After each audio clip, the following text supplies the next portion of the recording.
जय हिंद भाइयों बहनों, मैं रघु शर्मा। भाइयों बहनों, आज एक इससे समाज सेवी लोकप्रिय नेताजी से मिलाने जा रहे हैं, जो कि आज दिन में बहुत ही चर्चित देखा जाए।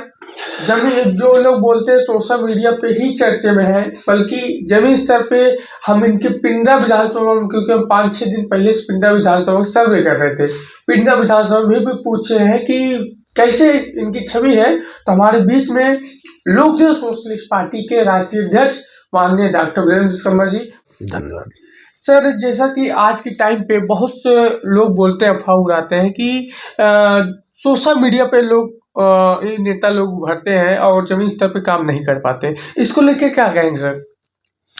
देखिए, पहले तो आपको हम धन्यवाद देते हैं जी। और आपके चैनल के माध्यम से लोगों को नमस्कार करते हैं जी।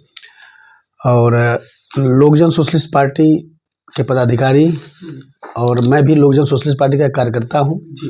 जमीनी स्तर से हम लोग अथक प्रयास कर रहे हैं, बिल्कुल संघर्ष कर रहे हैं और काम करने की कोशिश कर रहे हैं कि जिससे कि जो दलित पिछड़े अल्पसंख्यक समाज के लोग हैं, कमजोर तबके के लोग हैं, उनको मुख्य धारा से जोड़ा जाए, उनकी जो हकूक़ को छीना गया है उनको वापस किया जाए, उनके जो अधिकार हैं उसको दिया जाए। तो बिल्कुल कार्य करने का प्रयास दिन रात 24 घंटे से प्रयासरत रहते हैं, कार्य कर रहे हैं। सर, जैसा कि आज के टाइम पे हम बहुत से स्कूल में देखे हैं, यहाँ तक कि शिक्षा स्वास्थ्य पे इस समय सरकार भी शिक्षा स्वास्थ्य मतलब इतना महंगा हो गया है सर कि कोई भी नहीं करता। तो शिक्षा स्वास्थ्य को लेकर क्या विचार रखते हैं सर? देखिए, आज का जो शिक्षा है ये तो कारपोरेटर जो हैं, कारपोरेटरों के, उद्योगपतियों के, मंत्रियों के, ये तो गुलाम हो गई है। जो कमजोर तबके के लोग हैं, गरीब तबके के लोग हैं, उनसे शिक्षा कोसों दूर होती जा रही है। पहले के महापुरुषों ने कहा है कि रोटी कपड़ा सस्ती हो और दवा और शिक्षा मुफ्ती हो। मतलब रोटी और कपड़ा ये सस्ती होनी चाहिए और दवा और शिक्षा, तो स्वास्थ्य और शिक्षा दोनों फ्री होनी चाहिए। ठीक है, लेकिन आज हो क्या रहा है, अगर आप उद्योगपति हैं तो प्राइवेट हॉस्पिटल में जाके इलाज करा सकते हैं। हमारे मंत्री लोग तो चले जाते हैं विदेश, अमेरिका जाके इलाज कराते हैं। यहाँ उनको तो विश्वास नहीं है कि यहाँ सरकारी हॉस्पिटल में या डिस्ट्रिक्ट हॉस्पिटल में अच्छी व्यवस्था है, हमने किया है। तो जैसे कि कभी कभी देखते हैं कि लोग सरकारी जो मिडिल क्लास के भी लोग होते हैं, वो सरकारी अस्पताल पे विश्वास ही उठ गया, बोल रहे हैं वहाँ की रिपोर्ट अच्छी नहीं आती है, इसलिए प्राइवेट कराते हैं सर। नहीं, उनको ये होता है कि जब अगर डिस्ट्रिक्ट हॉस्पिटल में या सरकारी अस्पताल में व्यवस्था अच्छी है तो हमारे मंत्री विदेश क्यों जाते हैं? सवाल इस बात का है ना कि मंत्री लोग व्यवस्था यहाँ देखते हैं, सारा चीज़ यहाँ खाते यहाँ का है, चलते यहाँ से हैं, और जब इलाज के लिए विदेश जाते हैं इसका मतलब कि उनको यहाँ पे ट्रीटमेंट पे भरोसा नहीं है, है ना। वही चीज़ शिक्षा पे है। मैं ये कहता हूँ कि संतरी से लेकर मंत्री तक, चाहे वो डीएम हो, चाहे एसडीएम हो, चाहे ग्राम का प्रधान हो, चाहे सरकारी अध्यापक हो, जो भी सरकारी तनख्वाह ले रहा है, सरकारी व्यवस्था ले रहा है, उनका इलाज सरकारी हॉस्पिटल में होना चाहिए। उनको, उनके बच्चों का शिक्षा सरकारी स्कूल में होना चाहिए, जिससे सभी को विश्वास भी होगा और सरकारी संस्थाएं की व्यवस्थाएं उत्तम हो जाएंगी। आप ये महसूस करिए कि अगर डीएम का बच्चा जिस विद्यालय में पढ़ रहा हो, उसी विद्यालय में हमारा बच्चा पढ़ रहा हो, आपका बच्चा पढ़ रहा हो, तो उसको अच्छी शिक्षा मिलेगी कि नहीं मिलेगी? तो हमें चाहते हैं कि जितने संतरी से लेकर मंत्री तक जो भी सरकारी संसाधन का उपयोग ले रहे हैं, चाहे मंत्री हो, चाहे डॉक्टर हो सरकारी, चाहे मास्टर हो, चाहे डीएम हो, चाहे एसडीएम हो, चाहे विधायक हो, सांसद हो, कोई भी हो, व्हाटएवर, उनके सारे लोगों के बच्चों को सरकारी अस्पताल में इलाज कराना चाहिए और सरकारी स्कूल में शिक्षा लेना चाहिए, जिससे सरकारी जो संस्थाएं हैं उनकी व्यवस्थाएं मजबूत और अच्छी हो सके। सर, जैसा कि देखा जा रहा है, एससी को सभी सुविधा प्राप्ति मिलती है, मतलब कि ओबीसी आरक्षण, जब ओबीसी की बात किया जाता है तो ओबीसी के लड़के में कहीं नौकरियां भी नहीं जल्दी मिल पाती, तो ओबीसी को लेकर क्या कहेंगे, ओबीसी आरक्षण को लेकर? देखिए, ओबीसी लोग जो हैं, धन्यवाद करेंगे हम बाबा भीमराव अम्बेडकर साहब को, आज याद भी करेंगे। और आपने बहुत अच्छी बात पूछी है, मंडल कमीशन को भी धन्यवाद देंगे कि मंडल कमीशन 52% लागू हुआ। आज 27% का आरक्षण जो ओबीसी के लिए निर्धारित है, उसमें किसी भी आप सरकारी संस्थान में देख लें 27% का जो आरक्षण है, क्या 27% है? हमें लगता है कि 2% भी नहीं है, 2 से 3% भी नहीं है, कहीं कहीं तो है ही नहीं है। तो ओबीसी का आरक्षण तो एकदम खत्म होता जा रहा है और सभी लोग ओबीसी की बात करते हैं। जितनी भी सरकारें आती हैं ओबीसी की बात करती हैं, लेकिन जमीन पे वो लागू होता हुआ दिख नहीं रहा है, इसलिए ओबीसी तो एकदम जटा हुआ है।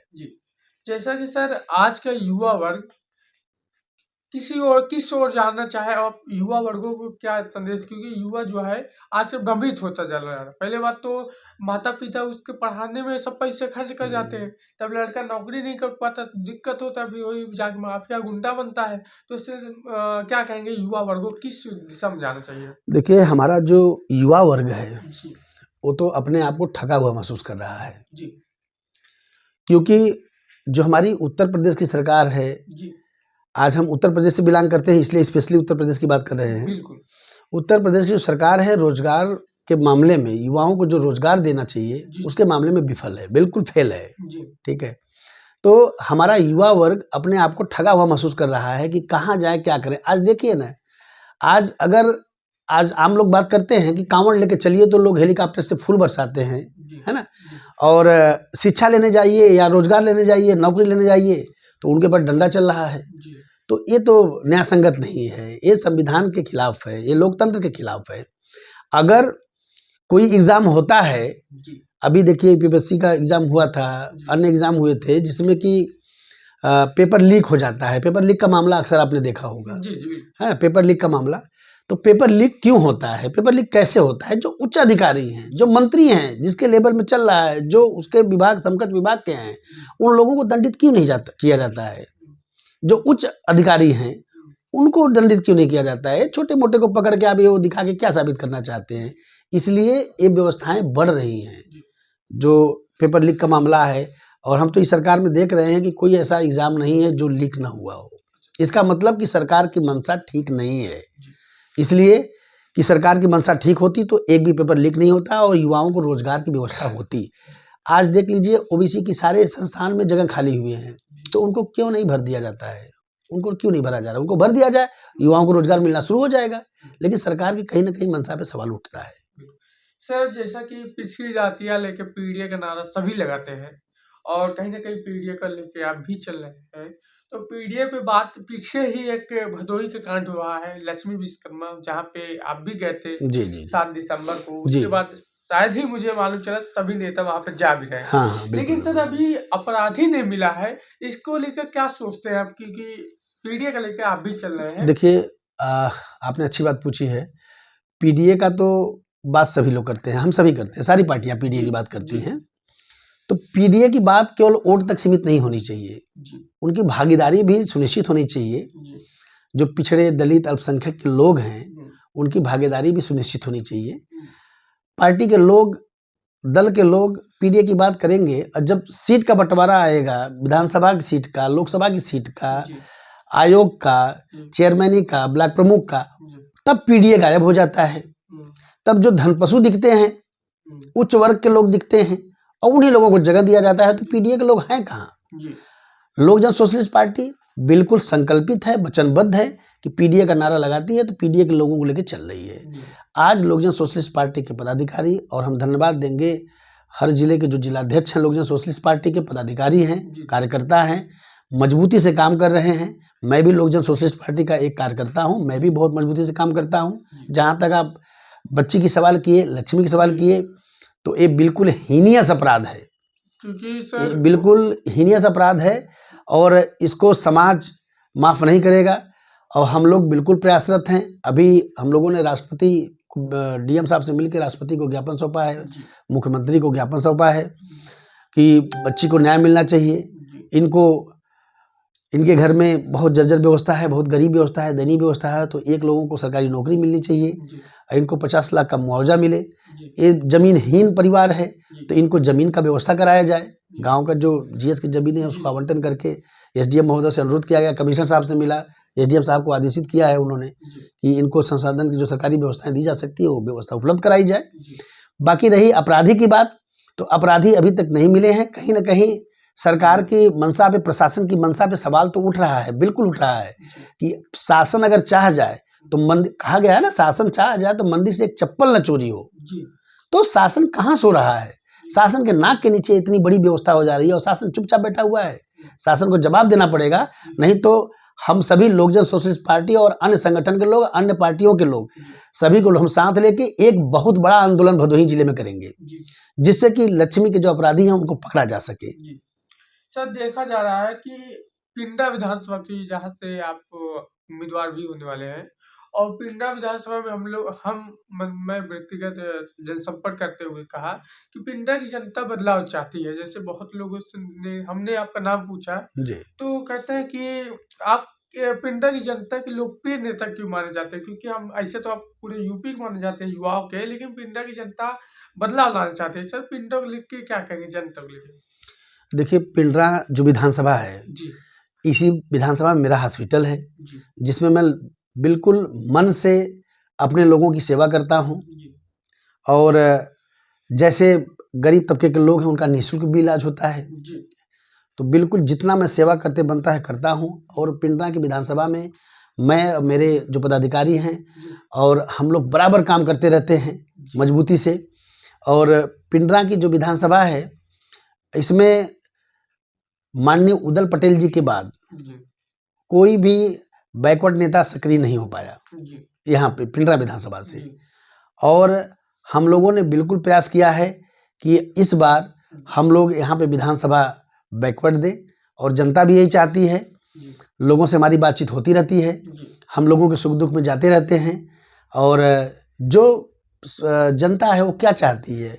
वो बिजली, सड़क, पानी, 3 चीज चाहती है। अच्छा, एक जगह गए थे जहाँ पे नलका तो लगा लेकिन पानी ही नहीं आ रहा है, तो वहाँ की जनता, गांव बड़ा था, लटिया ग्राम सभा की, तो वहाँ की जनता बहुत आक्रोश है, चाहती है कि कोई पिछड़ी ही जा चुकी हो। नहीं, वही हम आपसे कह रहे हैं ना कि देखिए, जनता जिनको चुनती है, प्रधान है, प्रधान से स्टार्ट होता है, प्रधान है, विधायक हैं, सांसद हैं, जो जनता के प्रतिनिधि बनते हैं, उनको जनता का ख्याल रखना चाहिए, जनता के बीच में जाना चाहिए, उनके सुख दुख, उनके पास रोड है कि नहीं, सड़क है कि नहीं, पगडंडी है कि नहीं, नल है कि नहीं, पानी की व्यवस्था है कि नहीं, बिजली की व्यवस्था ठीक है कि नहीं, और तो इन सब पे चर्चा करनी चाहिए और उनको व्यवस्थाएं देनी चाहिए, क्योंकि उसी लिए आप चुन के जाते हैं, उनके लिए काम करना चाहिए।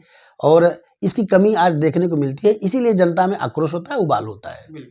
सर, जैसा कि आज हम महाकुंभ की बात कर रहे हैं, प्रयागराज में बहुत विशाल महाकुंभ लगा है, और उसको लेके क्या सोचते हैं? क्योंकि सर ये आस्था वाली चीज है, इस पे क्या कहें? देखिए, पूजा पाठ और स्नान, ये सनातन के जो आस्था हैं, और ये पूजा हर एक इंसान का आस्था का प्रतीक होता है। हिंदू समाज अपने हिसाब से करता है, मुस्लिम समाज अपने हिसाब से करता है, क्रिश्चियन समाज अपने हिसाब से करता है, हर समाज के लोग, हर धर्म के लोग अपने हिसाब से पूजा करते हैं। तो ये आस्था का प्रतीक है, और ये जो है हर एक लोगों की अपनी अपनी विचारधारा होती है।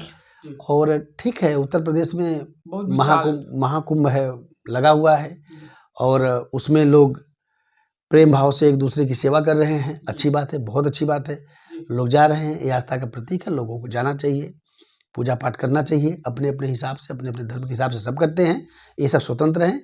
ये आस्था की बात है, लोगों की भावना की बात है, तो इसमें मैं कुछ नहीं कहना चाहूँगा, कहूँगा कि बस अच्छा है, सब लोग जाते हैं, ठीक है, आसान करना चाहिए, ईश्वर में आस्था रखनी चाहिए, और प्रकृति पर आस्था रखनी चाहिए।